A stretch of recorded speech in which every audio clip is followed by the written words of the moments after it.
என்னதான் ஒரு பக்கம் ஐபிஎல் ஆக்ஷன் முடிஞ்சாலும் பிஜிடி ஒரு பக்கம் போயிட்டு இருந்தாலும் கொய்யால சாம்பியன்ஸ் ட்ராஃபி சொல்ல இன்னும் போயிட்டு தயா இருக்கு. சாம்பியன்ஸ் ட்ராஃபி பாகிஸ்தான் தான் வச்சா இந்தியா டீம் அங்கேருந்து நாங்கள் வர மாட்டோம்னு சொல்கிறாங்க. அப்படி இந்தியா அங்கேருந்து விளாண்டாலுமே இந்தியா விளாட்ற மேட்ச் எல்லாம் பாகிஸ்தான் நடத்தாமல் வேறு வெனியூவில் தான் ஷெடியூல் பண்ண முடியும். அப்படி ஹைபிரிட் மெத்தடில் நடந்தனால இந்தியா சாம்பியன்ஸ் ட்ராஃபிக்கு பாகிஸ்தான் வரும்னு சொல்லிட்டாங்க. இதை கேட்டு பாகிஸ்தான் கிரிக்கெட் டீம் போர்டு என்ன சொல்லுதுன்னா, இதே மாதிரி தான் எங்களுக்கு நிமிடம் நடத்தணும். இப்போ ஹைபிரிட் மெத்தட் நடத்தினா இனிமேல் இந்தியா நடக்குது எந்த இவருக்கு நாங்களும் வர மாட்டோம்.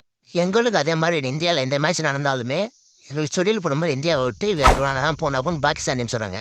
இந்த பிரச்சனை ஒரு பக்கம் போயிட்டு இருந்தாலுமே ஆப்கானிஸ்தான் டீம் நைஸாக குவாலிஃபை ஆகிட்டாங்க. டோட்டலாக 8 டீம் குவாலிஃபை ஆச்சு சாம்பியன் ட்ராஃபிக்கு.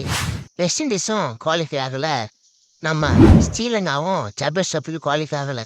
கொய்யால ஒரு காலத்தில் எப்படி வந்த டீம் ராணி 2 பேரும் இப்போ சாம்பியன்ஸ் ட்ராஃபி விளையாட கூட குவாலிஃபை ஆகாமல் இருக்கீங்கடா. இதெல்லாம் ஒரு பக்கம் இருக்கட்டும், எனக்கு ஐபிஎல் மேலே தான் இன்ட்ரெஸ்ட்டாக இருக்குது. ஐபிஎல் ஆக்ஷன் முடிஞ்சு எப்போடா ஐபிஎல் நான் வேண்டிட்டு இருக்கேன். ஐபிஎல் எப்போ ஆரம்பிச்சிடுங்கடா அப்படின்னு வெயிட் பண்ணுறோம். கமெண்ட்டில் சொல்லிட்டு போங்க. அடுத்த வீடியோவில் பார்க்கலாம். டாடா, பாய் பாய்.